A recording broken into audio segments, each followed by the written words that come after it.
Comme le tourbillon d'une valse effrénée, on assiste à l'édification d'une cité qui se veut plus haute, plus forte et plus imposante. Au cœur de Toronto, une ville se réinvente.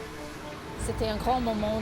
Il y avait beaucoup d'enthousiasme pour l'idée de renouveler la ville. Ceci dit, je reste toujours un peu cynique à propos de la, disons, renaissance d'une ville.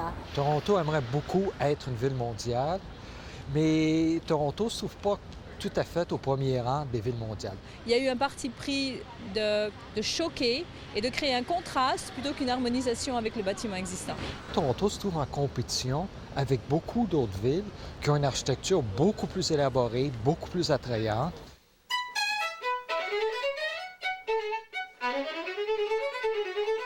Depuis près de 18 ans, le virtuose Jacques Israelevich occupe la position de premier violon au sein de l'Orchestre symphonique de Toronto.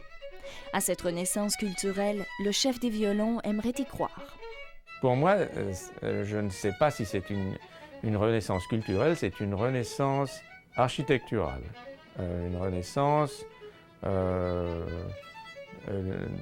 dans le bâtiment, des bâtiments pour les arts. Mais ce qui va se passer dans ces bâtiments, c'est encore à voir.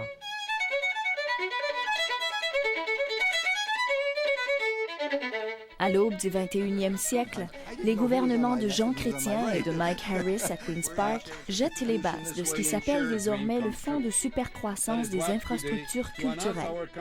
En tout, les gouvernements investissent près de 300 millions de dollars. Des fonds publics qui donnent le ton à cette grande valse de restauration architecturale d'envergure. C'est le cas de l'École nationale de ballet, du Musée des beaux-arts de l'Ontario, du Musée royal de l'Ontario, du Conservatoire royal de musique et d'une toute nouvelle scène pour la compagnie d'opéra canadienne. Pierre Filion, professeur en urbanisme à l'Université de Waterloo, doit remonter dans le temps pour tenter d'expliquer ce qui se passe aujourd'hui. Dans les années 60, et au début des années 70, Toronto avait la réputation d'être une ville très innovatrice sur le plan de la culture, sur le plan de l'architecture. On peut penser par exemple à l'Hôtel de Ville de Toronto qui a été fini en 1964. Et puis il y a aussi la Tour du CN qui a été terminée, je pense, dans le milieu des années 70. Mais entre ces années-là et maintenant, il s'est produit relativement peu de choses sur le plan architectural à Toronto. Ici, avec l'Hôtel de Ville, ça c'était un moment dans les années 60 où la ville a utilisé l'architecture contemporaine afin d'exprimer un nouveau esprit pour la ville. Et justement, c'était un geste qui a été reconnu partout dans le monde. Alors, dans les années 90, on avait l'impression à Toronto que l'architecture était plutôt drabe, que Toronto n'avait pas grand-chose pour se distinguer des autres villes nord-américaines. Et puis c'est à ce moment-là qu'on a décidé de mettre l'emphase, de mettre l'accent sur l'architecture à Toronto, puis de créer de grands projets culturels, puis aller chercher les meilleurs architectes du monde, de façon à ce que ce soit eux qui dessinent ces nouveaux édifices-là. This building, built in 1914, was one of the most grandiose buildings built anywhere in the world at the time. And over time, it became used as a kind of a cabinet of forgetfulness. L'architecte new-yorkais Daniel Libeskind est l'une des grandes stars de l'architecture qui a réussi à attirer Toronto pour repenser la structure de son musée royal de l'Ontario. Libeskind est notamment reconnu pour la Tour de la Paix du World Trade Center. Ici, à Toronto, c'est un cristal qu'a voulu créer l'architecte. Une structure qui, au départ, se voulait audacieuse, entièrement recouverte de verre. Well, it's very important that we don't treat buildings as if they were just dirty corners of a domestic environment. These are civic buildings.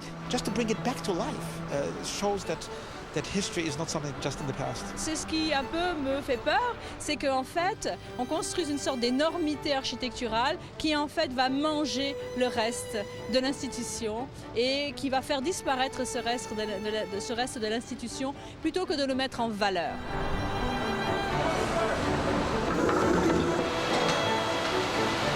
Toronto's having a building boom. The building boom is predominantly condominiums with some businesses, and there was a sense that we needed to make a statement about what Toronto is today. La culture, c'est pas seulement lorsque les artistes et les administrateurs de musées s'expriment, mais c'est aussi quand en fait des œuvres d'art et d'architecture sont produites et nous laissent pour les générations à venir une trace des idées, de la sensibilité d'une certaine époque. C'est qu'à Toronto, on a tendance à se plaindre que la réputation de Toronto n'est pas à la hauteur de sa performance économique, par exemple, ou de sa performance démographique. Et on essaie de faire en sorte que les deux s'associent plus. Alors, c'est un peu pour ça qu'on va créer des édifices de cet ordre-là, pour faire en sorte que Toronto soit vraiment mis sur la carte par son architecture. We're not trying to pretend to be anybody else. We're being Toronto, but we're being Toronto with excellence and with passion, so that Torontonians will love our city and that visitors will say, wow. L'architecte torontois Jack Diamond signe le Centre des arts de la scène Four Seasons, qui suscite des réactions mitigées. Est-ce que c'est le meilleur travail de Jack Diamond avec l'opéra? Je pense que, en ce qui concerne une maison de l'opéra très pratique, avec des super acoustiques, oui, je pense que ça va être très très fort. Mais sur le plan de l'architecture, sur le plan d'une salle de spectacle qui va nous exciter, non, je pense que c'est assez banal. J'attends de voir ce qui va se passer avec le Musée des Beaux-Arts de l'Ontario. Jusqu'à présent, je dois dire que je suis extrêmement déçue de ce manque d'originalité. J'aurais un coup de cœur si, par exemple, je pouvais retrouver dans ces projets architecturaux quelque chose qui me dirait « ça, c'est Toronto et c'est pas une autre ville ». Le Musée des Beaux-Arts de l'Ontario annonce avec fierté le rapatriement du fils prodige, l'architecte de renom Frank Gehry, qui est né ici même sur cette rue il y a un peu plus de 70 ans. C'est avec une émotion tangible qu'il élabore une nouvelle façade de verre, de bois et de titane de près de 500 pieds qui surplombe la rue Dundas. I played in the park over there when I was a kid, and I know this area from childhood, so there's an emotional tie. And as I look out, I see my grandparents walking up the street. And they used to walk up here. The house was down there, and the synagogue was on D'Arcy Street. I try to have a sense of responsibility to the community. I try to make spaces that are friendly and habitable and uplifting.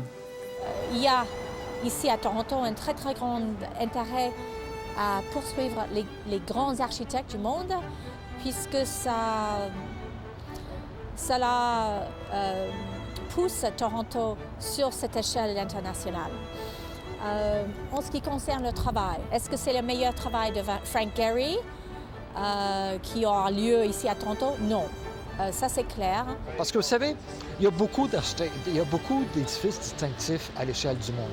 Et puis, absolument, ceux qui sortent le plus de l'ordinaire, ceux qui réussissent à attirer le plus d'attention, sont ceux qui sont les premiers à être créés selon un style donné. On pense, par exemple, au musée Guggenheim de Bilbao, qui est peut-être pas premier, mais qui est vraiment le plus grand à être construit selon le style distinctif de Frank Gehry. Est-ce que c'est le meilleur projet de Daniel Libeskind, qui travaille sur le ROM? Non. Son meilleur projet sera le musée juif à Berlin. C'est ce projet qui était audacieux et incroyable à Berlin, qui a fait justement la carrière, la grande réputation de Daniel Libeskind. Les fonds publics ne contribuent qu'au tiers des coûts des travaux à Toronto qui se chiffrent à plus d'1 milliard de dollars. Les campagnes de financement viennent vite marquer la cadence de cette renaissance. Mais ces sommes ne suffisent pas à élever la capitale économique du Canada au rang qu'elle convoite. Il faut faire des compromis. Et plus le temps passe, plus ça coûte cher. Alors malgré la facture de 250 millions de dollars au Musée royal de l'Ontario, le cristal imaginé par Libeskind, par exemple, ne pourra être en verre, et les galeries qui devaient être visibles de la rue Bloor ne le seront pas.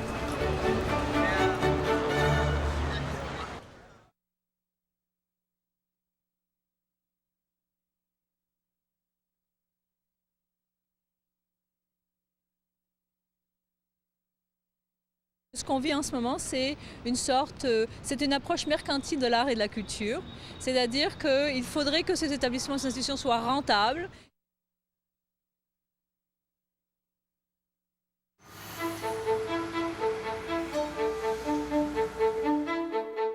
KPMB est l'une des firmes d'architectes les plus en vue au pays. Elle a récolté 5 des 8 grands projets architecturaux de Toronto.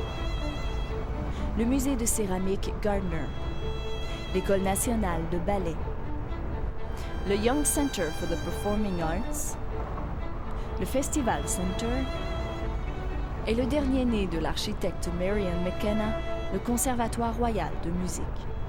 C'est fantastique au point de vue du monde architectural. On a l'opportunité d'inviter, de même inviter des étoiles architecturales internationales de venir à Toronto et en même temps de faire du travail nous-mêmes à Toronto, les architectes, et de mesurer le talent qui existe ailleurs avec le talent local. Après tout, une ville, c'est ça. Une ville, c'est un mélange de différentes choses.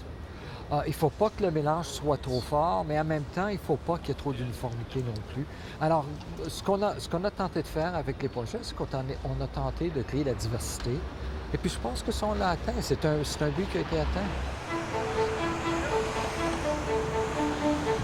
D'abord, je crois que les styles de l'architecture sont très différents. Il y a très peu d'homogénéité, justement, à Toronto. C'est important? Pas tellement, parce que bon, à Paris, par exemple, oui, il y a une très très grande homogénéité entre les bâtiments, comme à Berlin d'ailleurs, même dans les dernières 10 ans. À Toronto, on est plus dans une économie, dans un esprit de laisser-faire. C'est à savoir si dans le cas de Toronto, ces édifices-là vont être vraiment innovateurs, suffisamment innovateurs pour faire en sorte que ce soit les édifices qu'on va voir dans les revues d'architecture, que ce soit aussi, ce qui est plus important sur le plan du développement économique, que ce soit aussi les édifices qu'on va voir sur les brochures touristiques. Si vraiment on va miser là-dessus. Ce qu'on vit en ce moment, c'est c'est une approche mercantile de l'art et de la culture. C'est-à-dire qu'il faudrait que ces établissements, ces institutions soient rentables. Il faut que ces institutions organisent des expositions qui rapportent énormément d'argent, qui soient profitables, pour qu'en fait, elles puissent justifier leur existence. Alors que l'art et la culture